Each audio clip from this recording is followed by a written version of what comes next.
الحمد لله رب العالمين خالق السماوات والأرضين والصلاة والسلام على سيد الأنبياء والمرسلين وعلى آله وأصحابه وأتباعه وأهل بيته أجمعين. أما بعد، فأعوذ بالله من الشيطان الرجيم. بسم الله الرحمن الرحيم. عن أبي هريرة رضي الله تعالى عنه قال: قال رسول الله صلى الله عليه وسلم في دعائه: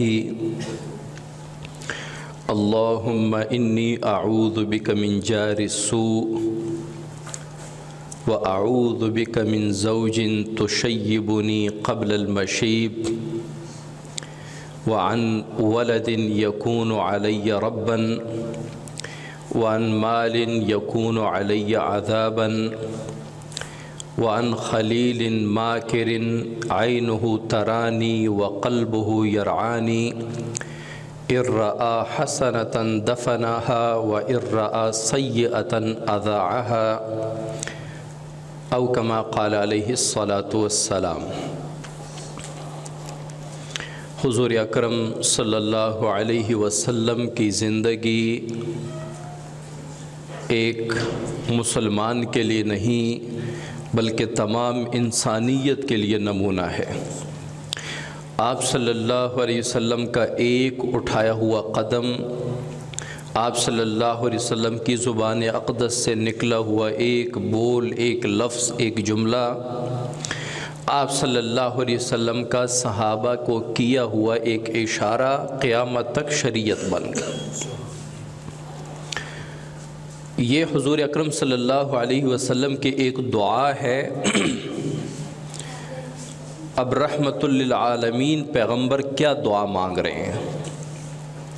اس دعا میں حضور اکرم صلی اللہ علیہ وسلم 5 قسم کے لوگوں اور چیزوں سے پناہ مانگ رہے ہیں. اور یہ حضور صلی اللہ علیہ وسلم پناہ جو مانگ رہے ہیں، یہ حضور صلی اللہ علیہ وسلم امت کو ایک تعلیم دے رہے ہیں کہ آپ نے بھی ان جیسے لوگوں سے پناہ مانگنی ہے اپنی زندگی میں. پناہ کہتے ہیں، تعوذ کہتے ہیں پناہ کو.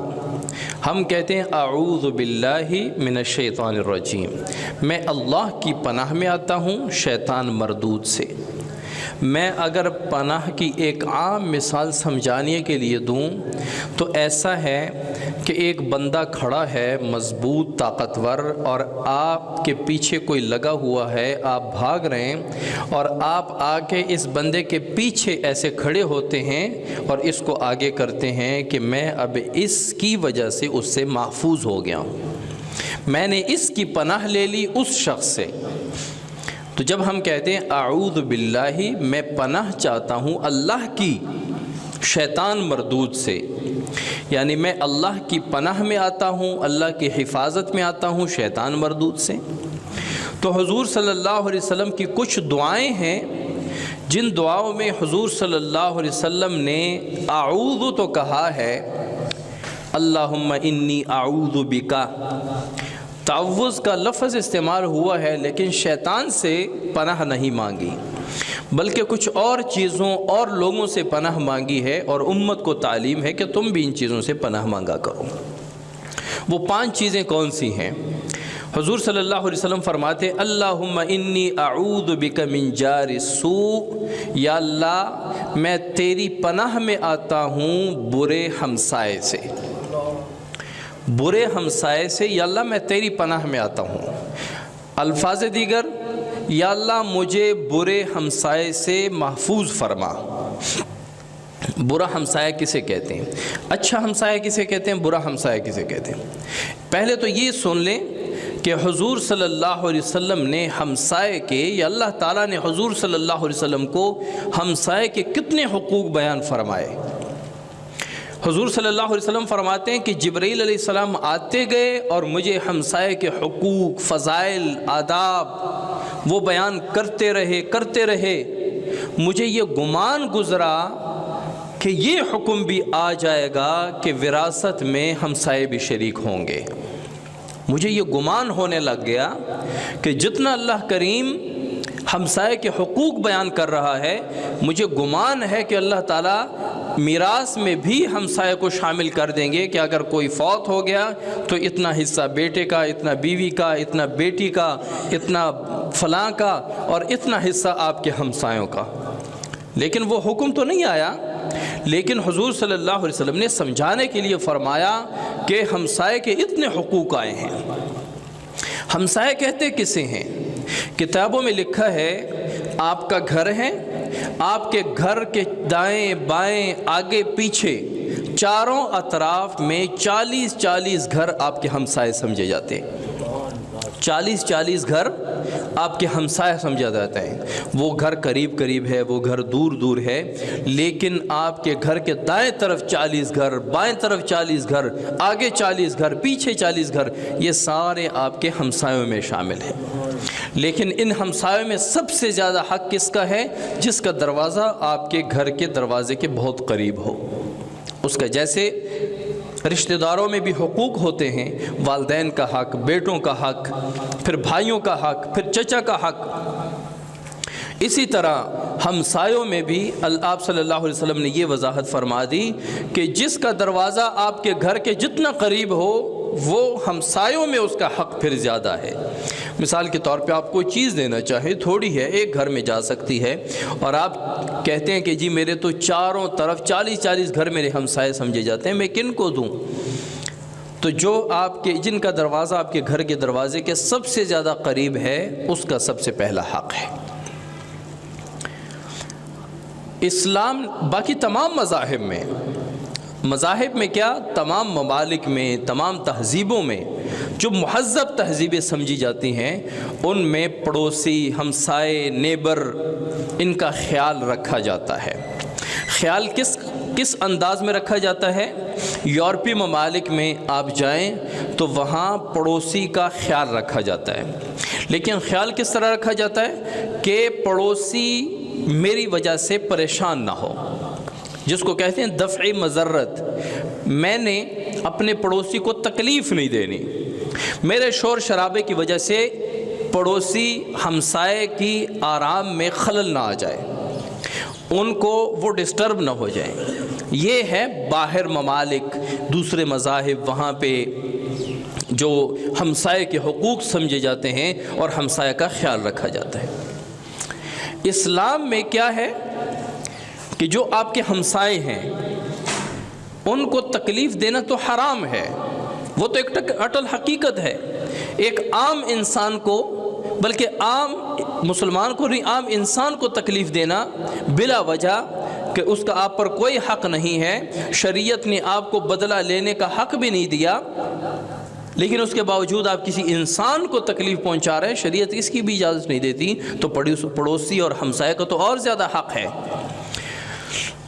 اسلام صرف یہ نہیں کہتا کہ آپ نے اپنے پڑوسی کو اپنے تکلیف سے محفوظ رکھنا ہے، پڑوسی کو آپ کی وجہ سے تکلیف نہ ہو، وہ تو حرام ہے، وہ تو 2 + 2 = 4 ایک صاف ستھری بات ہے۔